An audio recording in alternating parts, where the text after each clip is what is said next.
So many people are coming in every day and just spending their days putting out fires, dealing with interruptions, emergencies, going to meetings, and they're not focused on the key result areas, the areas that are most important for their role. I believe that there are practices that we can implement to be intentional as leaders and to really use the time we have in a much more meaningful way.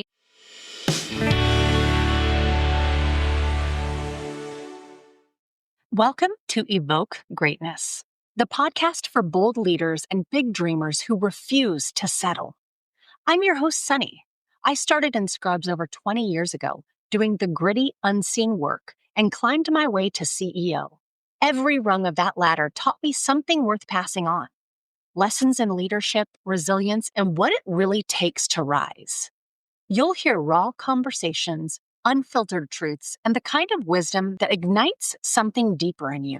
Your courage, your conviction, your calling. This show will help you think bigger, lead better, and show up bolder in every part of your life. This is your place to grow. Let's rise together.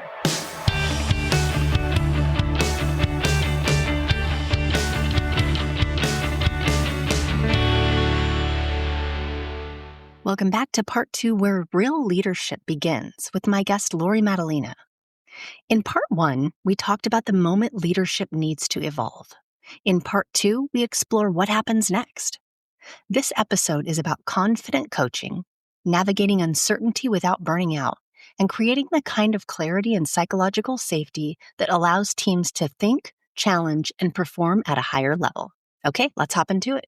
I was just working with a team last week, and it was an executive team, someone brought up that it's uncomfortable to bring up challenging conversations on that team. And we were having kind of an honest conversation. And he said, I feel like a couple of people on this team really don't view that as positive.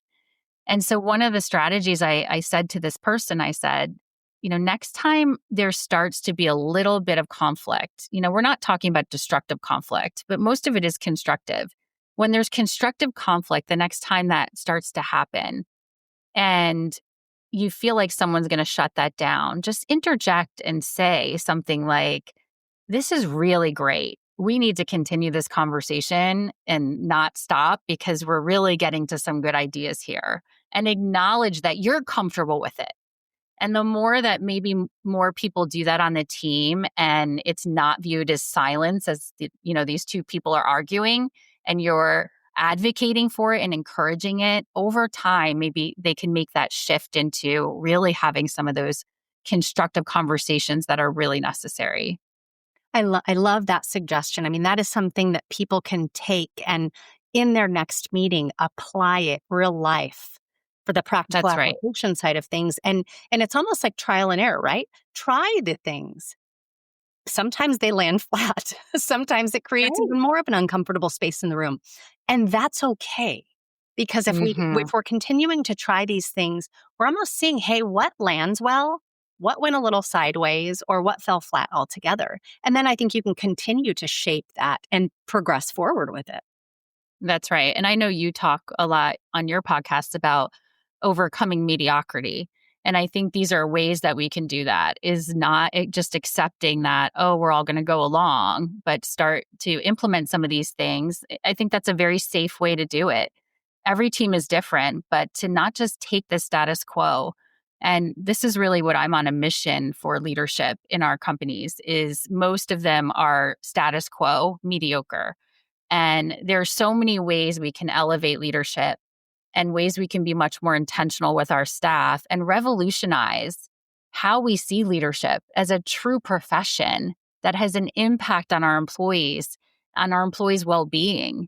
And, I think that's a way we need to really break the leadership cycle that's happening in our companies, is not to keep that mediocre leadership. A rising tide, right? It brings everybody up. That's the beauty of it.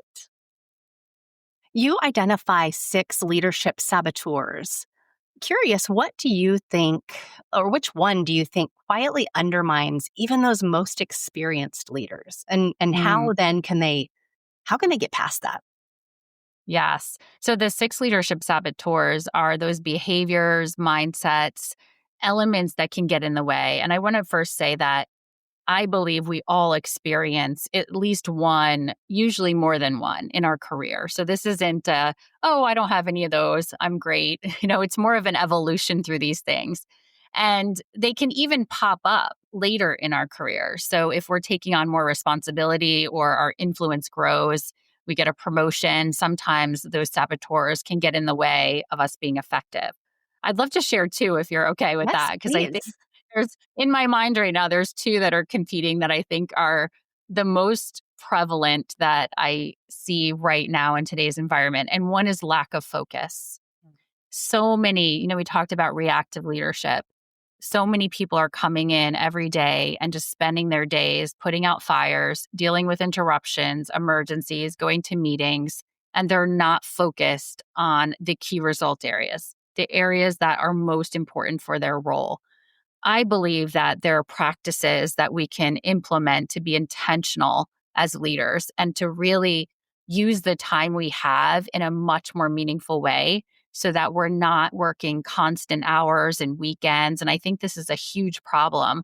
Leadership is a very demanding role, but I don't believe it's sustainable for people to be working and overwhelmed and burnt out.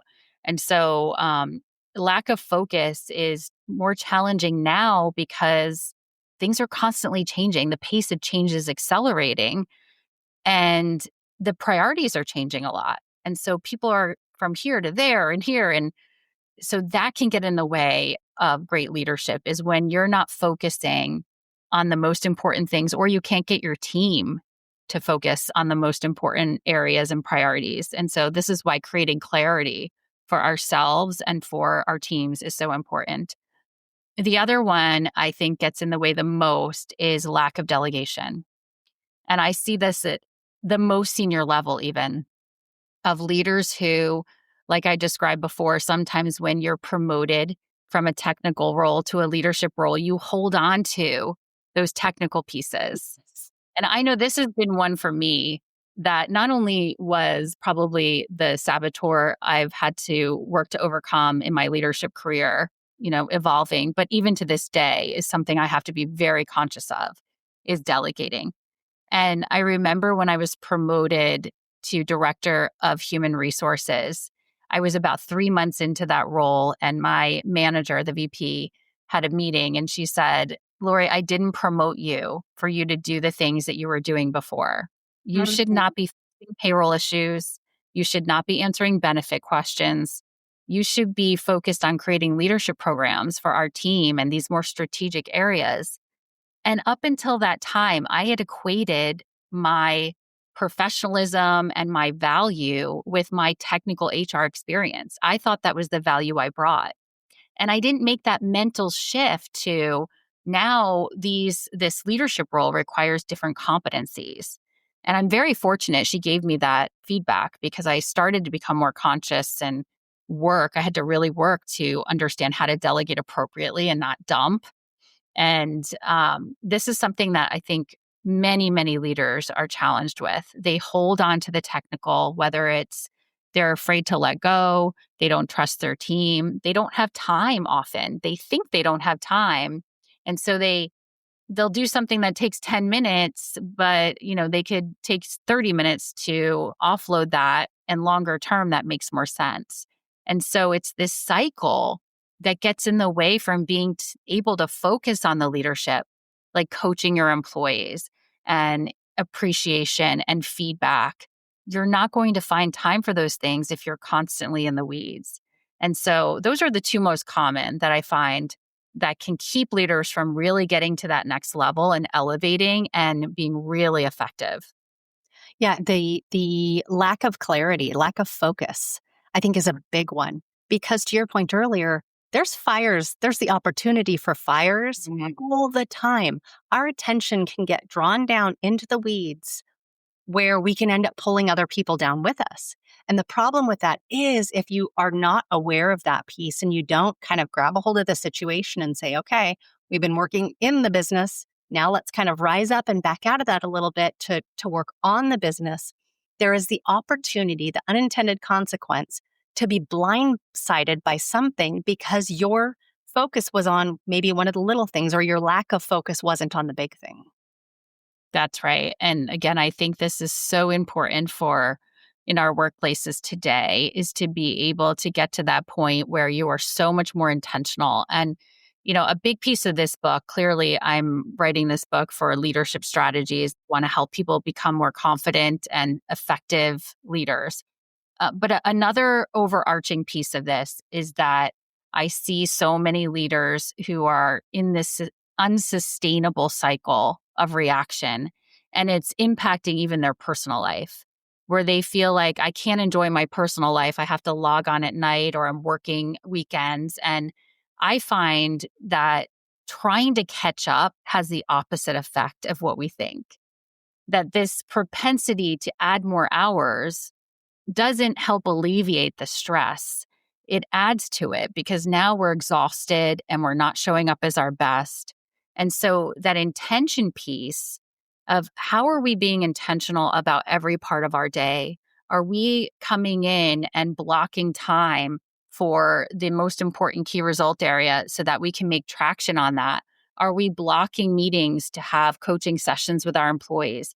I call this priority planning, where we're putting the priorities in the calendar and we're following through with it.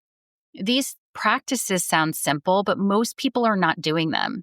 Right. And they're just coming in and reacting. And I'm on a mission to change that, of help make leadership sustainable. I do believe that we can be highly effective and use our time much more intentionally and have the influence that we want and not have to be working a million hours. So that hustle culture, I think, is very much our culture right now. And the principles I'm talking about feel countercultural for a lot of people. But there's simple things we can do that set us up for being able to have a really productive day where we can leave at the end and not feel like, wow, I worked 10 hours today. What the heck did I even accomplish? Right. You teach confident coaching as a superpower for leaders. How can leaders coach their teams effectively through uncertainty, even if they're inside feeling unsure on their own?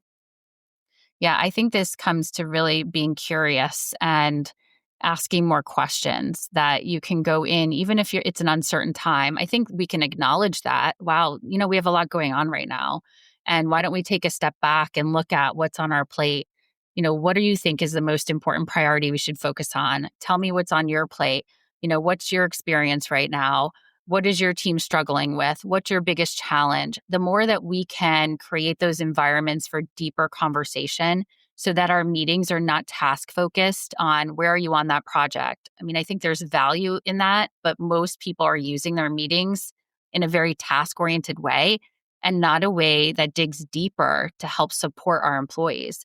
So if we can use that time and even set it up with our employees that every time we meet every week, I would love for you to come with the biggest challenge you're experiencing so that we can talk through it and I can help support you. I think that really helps to elevate the conversation and help people work through the challenges, not just try to be surface level in our interactions with our staff. What what is something that you have seen of the companies that you work with or the people that you coach that seems to be a pitfall that either leaders or companies kind of continually fall into when it comes to trying to develop their leaders? Yeah, I would say so. What's coming to mind for me right now is a practice that we've had in our organizations for a long time. And we've kind of touched on this a little bit, but it's promoting people for technical ability. And I think we still have this cycle that's happening and it's keeping us from continuing to elevate our cultures. And so I think I talk a lot about how the number one thing a CEO, an executive, or a manager can do is to stop that practice and start having better conversations with people who want to develop into leadership roles. I personally believe that not everyone is meant to be a leader of people. Now, you can be a leader in your life. You can be a leader at any level in an organization, even if you're not a people leader. But not everyone is meant to be a leader of people, just like not everyone's meant to be an artist or a pilot or in customer service. We have to really raise the standards of this role and give people a peek behind the curtain of what being a supervisor, a manager, a leader looks like before they get there. And so in developing people, this could be if someone comes to you and says, I want to move up to manager, I want to know how can I be promoted? Instead of just sending people to a class and checking it off or talking with them about what they can do, ask some curious questions around it. Well, tell me, what is it that entices you about that role? What do you think it would take? What are the skills necessary, do you think, to be successful in a leadership role? And start to have a deeper conversation on the front end before they get into the position so that they can understand the different skills and competencies it takes. I find in those conversations that from my clients that most employees don't know what all those skills are. There's a gap between their awareness of what it takes. And so this is the opportunity as a manager to dig into that more and say something like, having tough conversations is going to be necessary. And how do you feel like you would do that? I thought I can share a story about an employee I had on one of my teams that I think is really illustrates how helping people see what their talents are and aligning with that is very powerful. So I worked for a credit union in human resources, and at one point my CEO came to me and said, "You should promote Eve," who was an HR generalist on our team. So Eve was a star performer, amazing HR generalist. And so I sat down one day to talk with her about, what do you think about becoming a leader and moving into a manager role? And I'll never forget her response. She said, "Laurie, I never want your job. I don't want to be a leader." She said, "I love what I do. I want to develop and I want to grow, but I don't want to give tough feedback. I don't want to have tough conversations. I don't want to be responsible for people and personalities." And talk about self-awareness. Mm-hmm. Here is someone who is so self-aware about her skills, her talents, her preferences, what she enjoyed, what filled her up. She didn't want to be stagnant, and she continued to be a fantastic employee and develop in other ways. But she knew that she was not aligned with that role. And I think we need to do a much better job in our companies of helping people see what their talents and preferences are, making it okay to opt out of leadership, create different paths for people that aren't related to leadership so that they can develop and grow and they see a different way. And it doesn't have to be the avenue of now you just become a leader. I think this got us into a mess, in many companies where we have mediocre leadership. And if we can get past that and start making that a focus, we can really start to make that a true profession and the impact that it's supposed to have. That is such a real feedback, right? And oftentimes there are people who won't say that, and then they get promoted, or they're the kind of star employee that has never led people before. They don't have the 101 book. No one had the really intentional and thoughtful conversation like you did to say, "Hey, what do you think about this?" These people get put in these roles. They don't want to decline. And it ends up being a mess for everyone involved. When if we would just Yeah. take the time to figure out what's fundamentally important to you as you grow, and maybe that is to be the best, whatever my role is today. In which case, great. How can we support that? If it's to grow, then let's put that, the appropriate ladder and rung and training to set you up for success. But I think start with that conversation to figure out what's truly important to people.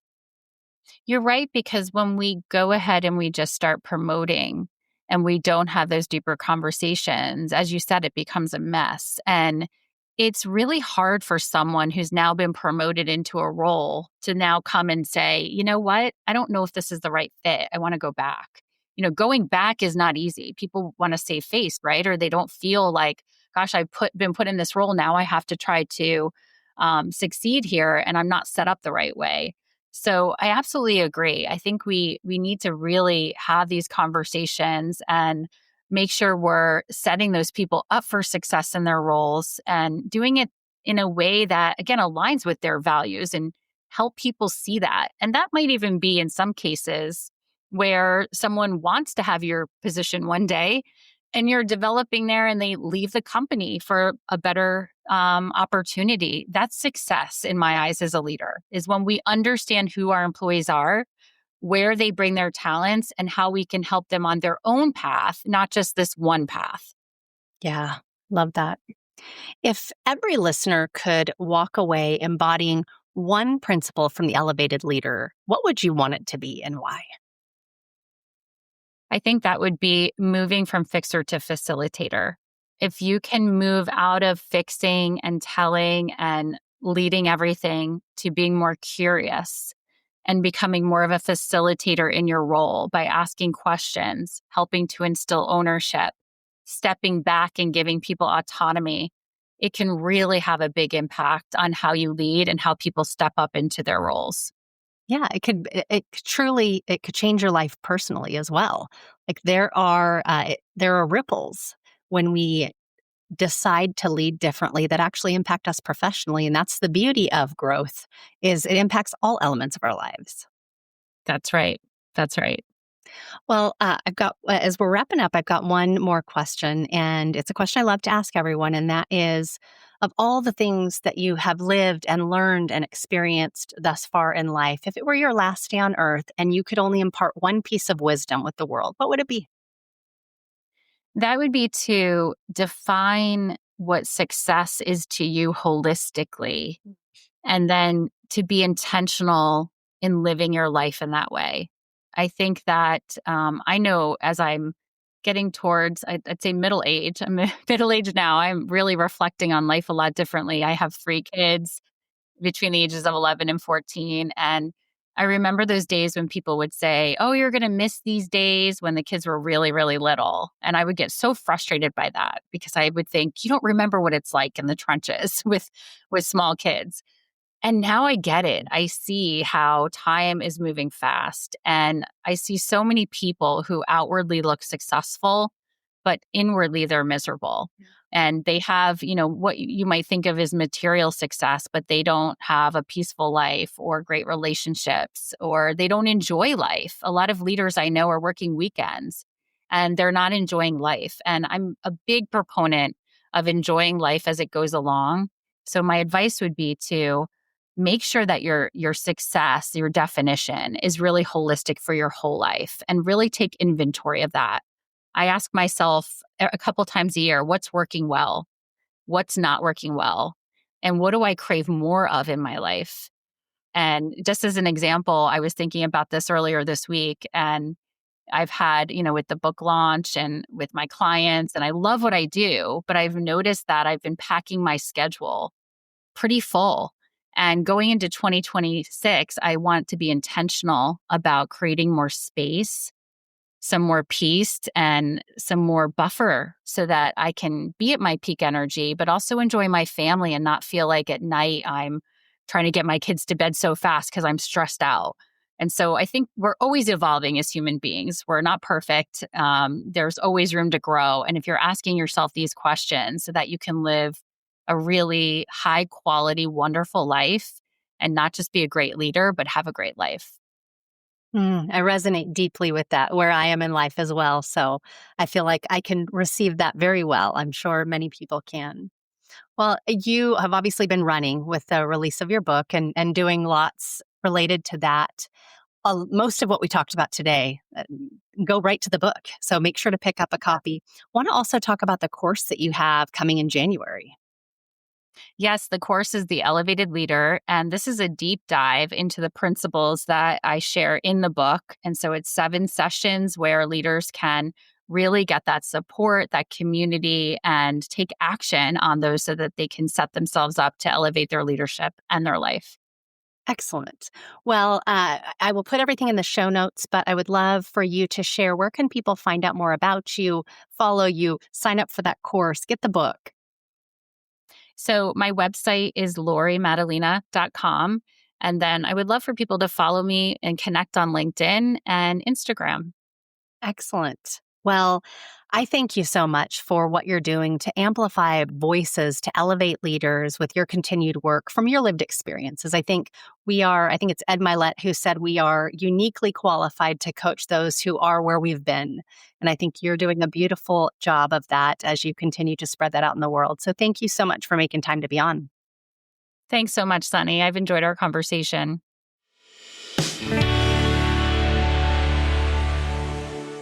If today's episode challenged you, moved you, or lit a fire in your soul, don't keep it to yourself.